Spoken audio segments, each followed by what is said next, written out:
Carreira e mercado de trabalho, com o especialista em carreira, Bruno Cunha. Bruno Cunha, Headhunter, especialista em carreira, já está com a gente aqui no Rádio Livre. Boa tarde, Bruno. Boa tarde, Barreto. Boa tarde a todos que estão nos ouvindo em casa, no trabalho, na rua, no carro. Boa tarde a todo Pernambuco que nos escuta. Bruno, hoje, gente, vai falar conosco aqui sobre reconhecimento no emprego. Acho que muita gente, né, que está nos ouvindo, está no emprego e que fica se perguntando assim, será se eu estou sendo reconhecida no meu emprego, na minha função? Tem gente que não está e chega a falar, mas escuta muitas vezes de colegas e até mesmo de gestores de que aquela forma de reconhecimento que a pessoa espera não é a forma, por exemplo, que a empresa vai dar. Então, que forma a gente pode pensar assim de reconhecimento no trabalho? Vamos conversar com o Bruno então. Bruno, como é que a gente pode saber se a gente está sendo ou não reconhecido no nosso emprego?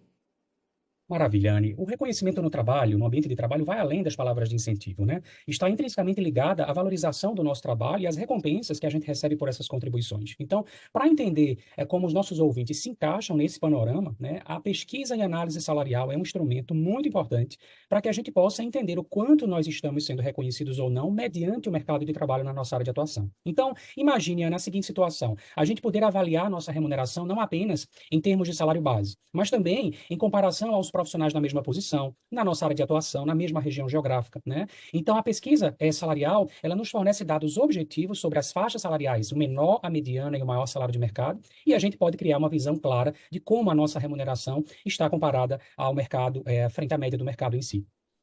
Essa questão salarial, eu já ouvi você falar aqui e eu fiquei com essa dúvida. Acho que muitos ouvintes podem ter ficado também assim. É delicado você perguntar quanto outra pessoa recebe, né? E assim, no mercado, seja ele qual for, é uma coisa muito pessoal. Então, como fazer essa pesquisa, por exemplo, salarial? Saber quanto os meus colegas ali na mesma função ou com o tempo de estrada que a pessoa tem, está recebendo, enfim, como fazer essa pesquisa sem ser invasivo, até às vezes você não tem muita proximidade, às vezes você mesmo não se sente à vontade, né? Então, como fazer isso, Bruno?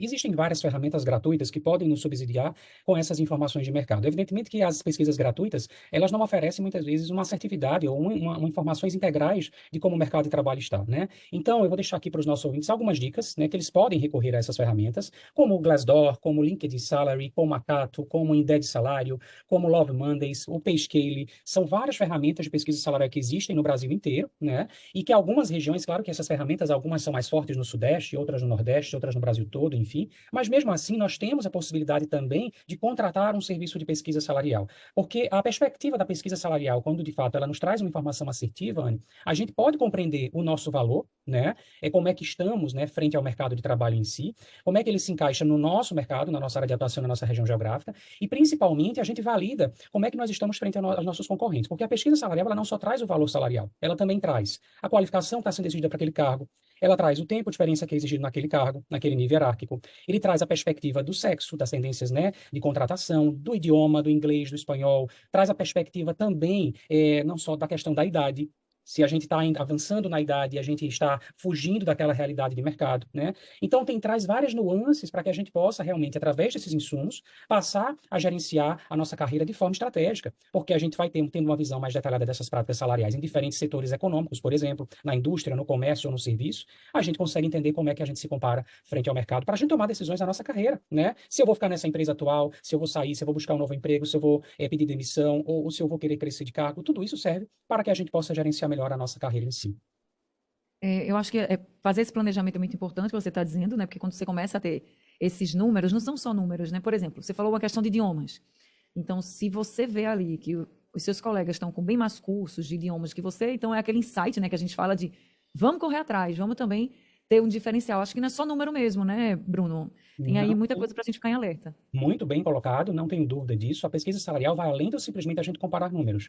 Ela oferece a oportunidade, Ana, de explorar os motivos por trás das disparidades salariais, né? Por exemplo, às vezes eu sou um gerente e não estou ganhando um salário de gerente, né? Quantas vagas a gente não vê no mercado aí nos grupos de vagas no WhatsApp, na internet, no LinkedIn, que estão pagando 4 mil, 5 mil por uma posição gerencial, onde tem gerentes que ganham 12, 14, 16. Veja, a disparidade salarial como é grande. E por que essa disparidade salarial? Porque tem a ver com o mergulho dessas nuances. Então, considerar a experiência exigida, o nível educacional, o porte da empresa, o segmento econômico, tudo isso serve para a gente. Então, se a gente, por exemplo, se o nosso ouvinte, vamos pegar aqui um exemplo para o nosso ouvinte, quem está nos ouvindo, se quiser mandar perguntas, fiquem à vontade. Mas se a gente tiver, por exemplo, um nosso ouvinte que esteja trabalhando num cargo de coordenação de produção, Veja, primeira coisa que ele tem que saber quanto é que ele está ganhando quanto é que o mercado está pagando para esse cargo de coordenador de produção, para que ele possa se situar e saber, na verdade, o grau de empregabilidade que ele tem. Então, será que ele está ganhando acima, está ganhando na média, está ganhando abaixo? E por que que ele está ganhando abaixo? E aí vem exatamente as nuances que a gente acabou de colocar, como experiência, nível educacional, alguma certificação, algum idioma, enfim. Às vezes eu estou numa empresa de pequeno ou médio porte ao invés de grande, tudo isso reflete na construção da nossa carreira. Em resumo, Anny, eu costumo sempre resumir, acho bem legal deixar isso para os nossos ouvintes. A nossa carreira, existem vários fatores que precisam ser gerenciados. Eu vou deixar aqui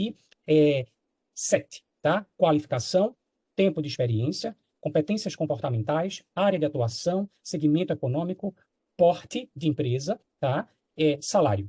Então, veja só quantos fatores nós temos para gerenciar na nossa carreira. E a gente acha que simplesmente querer ganhar mais é porque eu quero ganhar mais, eu quero mudar de emprego porque eu vou pedir demissão porque eu quero ganhar mais. E veja, a nossa carreira muitas vezes pode estar fragilizada e a gente não vai conseguir esse salário, essa melhoria salarial. Você trouxe todos esses pontos que a gente deve observar para poder gerenciar a nossa carreira. E tudo começou, quando a gente falou aqui de reconhecimento no trabalho, tudo começou com a questão salarial, que eu acho que é que mais vai preocupar na ponta o trabalhador, né? Dizendo assim, poxa, será que eu estou ganhando bem mesmo? Eu podia estar ganhando mais, mas como é que está o mercado? Enfim, claro que o salário ele vai contar bastante. Mas além do salário, Bruno, outros pontos que a gente pode observar para a gente saber assim, estou sendo reconhecido ou não estou sendo reconhecido. Existe em algum caso que você já viu ou soube de alguém que tinha um salário bom, tinha salário, falando de salário, ele tinha até sido reconhecido, Uhum. mas nos outros aspectos não. Existe isso também?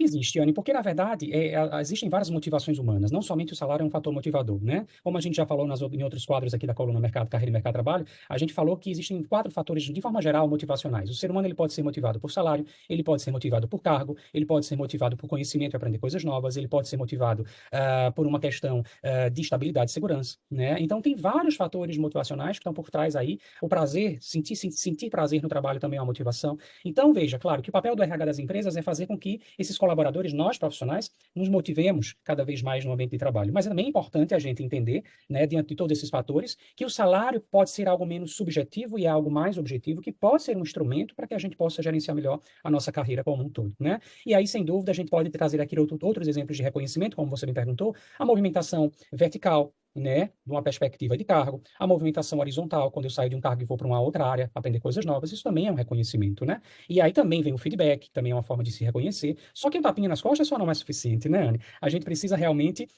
ter aí uma recompensa mais objetiva frente aos nossos esforços, frente ao trabalho que nós estamos desenvolvendo e aos resultados que nós estamos atingindo. Então, para a gente poder aqui fechar o raciocínio, um exemplo de reconhecimento seria salarial, subir de cargo, não é isso? Você aumentar ali, sei lá, você está no cargo mais baixo e na mesma área para um outro cargo acima. E se sair de um cargo e ir para o mesmo cargo em outra área, pode também ser um reconhecimento? É isso quando você fala do reconhecimento horizontal? Pode sim, porque eu aprendo coisas novas, eu desenvolvo novas competências, eu aumento meu capital intelectual, eu desenvolvo novas habilidades. Então, isso faz sim, não deixa de ser uma perspectiva de reconhecimento, porque a empresa está acreditando na sua potencialidade e te dando uma nova, né, um novo propósito, um novo sentido, um novo objetivo dentro da companhia. Então, todo mundo atento a esses requisitos para saber se você está sendo reconhecido ou não no seu atual emprego. E se não tiver e quiser também abrir os olhos para o mercado, né? Eu acho que é importante também a gente estar sempre atento, né, Bruno? Porque o mercado está aí e as pessoas, tanto as empresas, ficam atentas aos profissionais que estão disponíveis no mercado, quanto os profissionais também têm que ficar atentos às oportunidades, concorda? Concordo, Anny. A valorização profissional vai além do reconhecimento financeiro também, né? Envolve uma sensação de contribuir significativamente para a nossa área de atuação e ser reconhecido efetivamente por isso. Então, a pesquisa salarial ela oferece dados claros e objetivos, empodera a gente a comunicar, né, o nosso valor de forma eficaz, inclusive para que a gente possa usar em processos seletivos. Imagina, Anny, eu vou para um processo seletivo, eu passei pela etapa de encontrar vaga, enviar o currículo, ser visto pelo RH, ser convidado para a entrevista. Quando eu cheguei, fiz uma excelente entrevista. Quando chegou na pergunta final, qual a sua pretensão salarial, eu dei um bola fora. Perdi toda a oportunidade e veja para onde foi o meu esforço. Todo esse caminhar que eu percorri. Então, negociar um salário mais justo, buscar promoções ou explorar novas oportunidades de trabalho torna-se uma jornada muito assertiva e bem embasada quando a gente utiliza a pesquisa salarial em si. Então, em síntese, a pesquisa e a análise salarial são mais do que simplesmente instrumentos para a gente avaliar salários, né? Eles são guias, eu costumo sempre dizer, Anny, são guias que iluminam, dão clareza ao nosso caminho frente ao reconhecimento profissional e ao desenvolvimento da própria carreira. Tá certo. Bruno Cunha, muito obrigada por conversar com a gente em mais uma tarde aqui no nosso Rádio Livre. Toda quarta-feira, Bruno está aqui falando sobre mercado de trabalho, falando sobre carreira, trazendo orientações para vocês. Obrigada, viu, Bruno? Eu que agradeço, Sônia, mais uma vez. Um abraço para todos os nossos ouvintes. E semana tem conteúdo muito, muito importante para a gente falar. Um conteúdo eu vou deixar aqui, eu não vou deixar spoiler para não contar os nossos segredos, mas o próximo quadro tem conteúdo muito importante para todo mundo. Isso mesmo, ele já me contou. Depois a gente divulga. Obrigada, Bruno. Até a próxima quarta. Um forte abraço. Tchau, tchau. Gente, Bruno Cunha, Red Hunter, especialista em carreira, e toda quarta-feira ele está aqui no Rádio Livre, falando sobre o mundo profissional, trazendo dicas, orientações, reflexões para todos nós, trabalhadores, trabalhadoras, que a gente possa ficar mais atento, né, ao mercado de trabalho e poder atender melhor as expectativas, as nossas e também as do mercado.